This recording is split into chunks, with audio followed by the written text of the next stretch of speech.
Hi all, Gavel from Belligerent Older Gamers here, and today I want to talk to you about Pathfinder Kingmaker.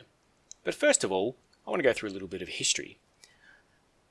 I want to go via Pool of Radiance. However, before I even go via Pool of Radiance, let's just go and rewind a little bit further back to the old SSI days and their very first RPG, which was called Wizard's Crown. Now, I didn't really play a lot of Wizard's Crown, though I haven't given it a go, in recent years.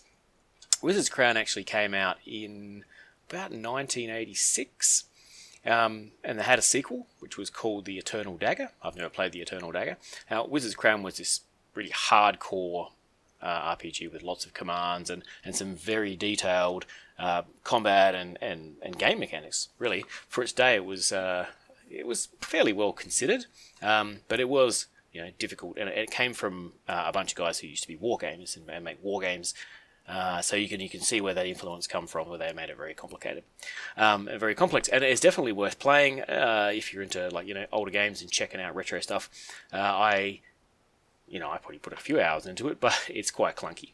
You can see a lot of the influences though when you do play Wizard's Crown in the games they came out with after that, which are called nowadays the Gold Box games, which started with Pool of Radiance.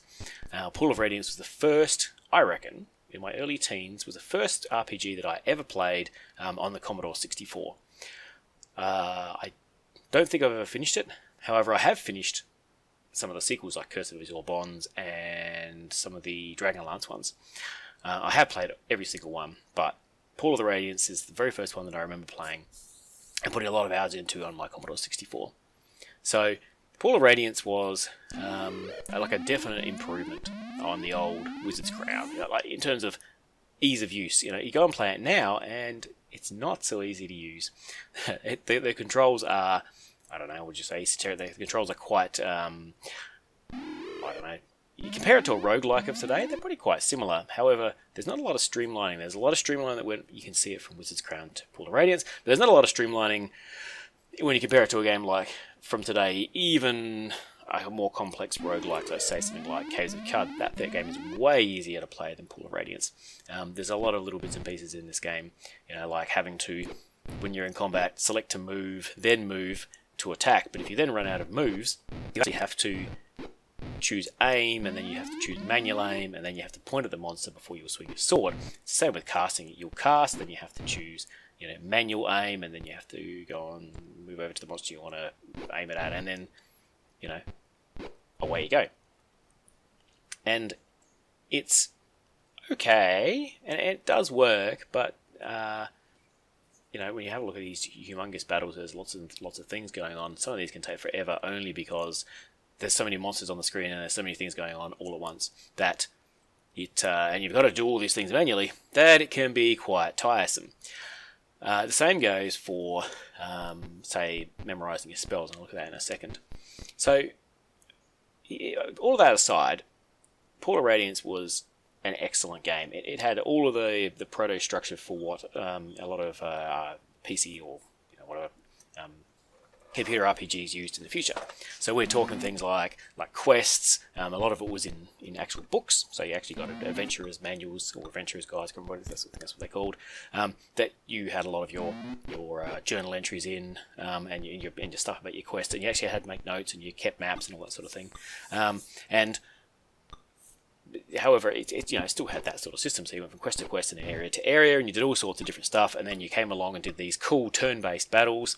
And in the turn-based battles, you moved around, you cast spells, you fought, and you can see a lot of this, in modern games. Even in Pathfinder Kingmaker, even though it looks way better, the rudiments of how the turn-based combat and the spells and all that sort of thing happened, the tactical side of it, you can still see, how that has both progressed a long way, but also stuck to the roots of where it came from with some of these older turn-based tactical sort of combat games, that were also RPGs. And that, I guess, is where I find it really interesting to look back and play these and see the progression from this through the Gold Box games. I might do more reviews on Gold Box games in the future, because you can see a great progression in ease of use with these things as time goes on. So when you rest, for instance, you go and just do a rest, and your clerics will automatically memorize and use spells to to heal everybody, instead of you having to go into a camp and individually choose a spell and then heal, and then choose a spell and then heal, and then do some resting and then memorize the spells again. It's all very manual. Then there's progression from there to something like Baldur's Gate, which I didn't love because I don't like real-time combat in RPGs, but that's just me. And then from there onto the more modern ones, Tides of Numenera and Pillars of Eternity, even Divinity, Original Sin, stuff like that, where things have moved on, but you still have great elements of the RPGs and the characters, and your stats and your turn-based combat, or some of them they have real-time combat. And then, of course, you move on to something like Pathfinder, which we're going to have a look at now. So, Pathfinder Kingmaker was released on 25th of September 2018. It was initially real-time with pause, based on games like, sort of like the same sort of combat as in Baldur's Gate, Neverwinter Nights, games like that. Turn-based combat was added in 2020, which is basically when the game really caught my attention. I'd wanted to play it before, but I didn't want to play real-time combat because it's just not my thing. I've tried games, RPGs like this with real-time combat, and it just doesn't do anything for me, which we'll get to in a second. So it was Russian studio Owlcat Games who developed it, and it was published by Deep Silver, and it's of course based on Paizo, probably pronounced that wrong, their Pathfinder RPG system, which in turn is based on the Open Gaming license stuff from D&D, which we last saw in Low Magic Age. Of course, Low Magic Age came after this, but still it's the same sort of thing. People can use, I think it's in this case, the 3.5 rules, in order to create their own worlds and systems. So this is actually Owlcat's only game. There's a sequel called Wrath of the Righteous, which is currently in development as of November 2020. However, it can be accessed via an alpha program if you pre-order, if people are interested. Now, there's a lot of different parts to this game. There's overland travel, going from places to place on the map. There's areas of interest where you can stop at. Some of them have got to do with the quests, some have got to do with the storyline, some of them are towns and cities that you actually establish and then rule over. So you're actually managing what's going on across your barony. There's the real-time combat, which turned into turn-based combat, which is all I play turn-based, which makes up a pretty substantial part of the game, and thankfully is quite good. Like I mentioned before, there's also real-time management of your barony, and there's these little choose-your-own-adventure paths too, which pop up every now and then. Now, the realm building as a baron happens or starts once you finish the initial chapter of the game. So then you go and you can do quests that pop up. You can build up your town, add new buildings and areas into them, which give you new stats, and then you use your advisors, which you assign out of your party. You give them tasks to do, things they go off and do to better the barony and better the realm. Now you have 6 characters in your party, which including yourself. I currently have about 10, I think, in the pool I can select from. These NPCs also fill out the advisor roles, as previously mentioned. They have different stats, different things they're good at, and different ways they like to do things in their advisor roles. They'll also come to you in what's called a throne room and talk to you about various things that come up. So you send them off to do jobs around the realm to make things better. One of the things I like is that it uses as a shared inventory. I haven't played a lot of games with shared inventories across your whole party, but it certainly does make things easier to manage, and I've seen it in games since I started playing this, and I think it's kind of like the gold standard for me. I quite like the shared inventory. I guess there's something to be said for having individual inventories, but it's a bit easier, just it's a bit more fun. Rather than having the realistic thing of everyone having their own encumbrance and whatever, this is a bit more fun. It's just a bit easier to manage and track and sort everything. Travelling around the map gets to be tedious. It's one of the things that I don't really enjoy. It does take time to get from one to another, and it doesn't do it instantaneously. It actually shows you a little horse moving around the map from one point to another, which is kind of cool the first couple of times, but having to stop and rest because you've watched it move around slowly, and then, we're all exhausted, we've got to stop. Especially when you've got such a large map, it gets to be quite, well, like I said, tedious.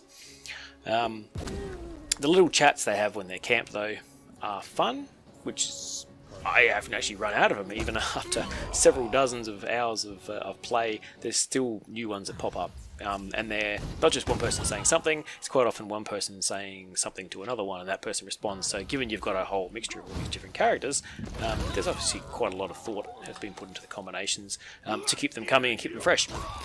For me, combat was pretty easy. I've got it on normal difficulty, and I've been sort of breezing through. I've talked to other friends who've played this, and I've read some stuff online about people having trouble with various bosses or various whatever, and obviously I've either got it turned down too much for the amount of games like this that I've played, or I don't know, I just flicked it and created some really cool characters, because I wouldn't say I'm the world's greatest player in the universe. So turn-based versus real-time. I know a lot of people enjoy the real-time with pause, and I've always wanted to enjoy it. However, the immediacy makes me feel like I have a lack of agency in combat. So too often a character sort of rushes off and does their own thing, ruining any plans I may have had, any tactical setups. Having to pause constantly to babysit the AI makes me wonder why I'm not just using turn-based in the first place. Turning off the AI is always an option, of course, but then it leads to even more babysitting, which is kind of fine in turn-based because you've got all the time in the world to manage your character and work out what you do. However, in real time, it just feels again like I used to be playing turn-based. Having said all that, though, I did turn real time on every now and then for battles that I consider to be a complete walkover. So to me, games like Pathfinder are more of a successor to the old gold box games that we started with than to something like Baldur's Gate, Neverwinter Night, Planescape, and the like. These, to some people, or maybe more people than me, this might be some fighting words to some people, but to them I would simply say this is personal preference and past experience that guide my emotions here. So RPGs to me have always been turn-based. Tactical combat has always been best suited to it. Sure, I love the old Elder Scrolls games and I love other FPS RPG games, but I would love them even more if the FPS bit turned into a turn-based isometric combat sort of mode. Would I? I mean, maybe. Sounds like a crazy idea. On my way. Regardless, there's been a few games recently, also using the Open Gaming License, as we covered, that captured the feel of the old gold box games as well. That's not just Low Magic Age, but also things like Knights of the Chalice, which is definitely worth checking out. So I know I'll finish Pathfinder. It may have its flaws, but I still regard it as an excellent game, and the fact that I keep going back to it in my downtime is testament to that. So make sure you check it out. Similarly, take the time to look at Knights of the Chalice, like I've mentioned. I'll do a review for that one day. Look at Low Magic Age, and check out the old gold box games that are available on Good Old Games. There's some other sci-fi based ones which were based on Buck Rogers, which are also excellent and worth looking at. Way back in the 80s they were, or 90s I think they might have been. Countdown to Doomsday and I think it was Matrix Cubed. So anyway, there you go. There's my thoughts on Pathfinder. I hope you enjoyed it, and I hope you got something out of my recommendations. And please chuck me a like and a subscribe if you can. It really helps me out. I want to do more of these, and certainly that's encouragement for me to keep going, and knowing that people are actually watching them. So till next time, this is Gavor out, and catch you next time.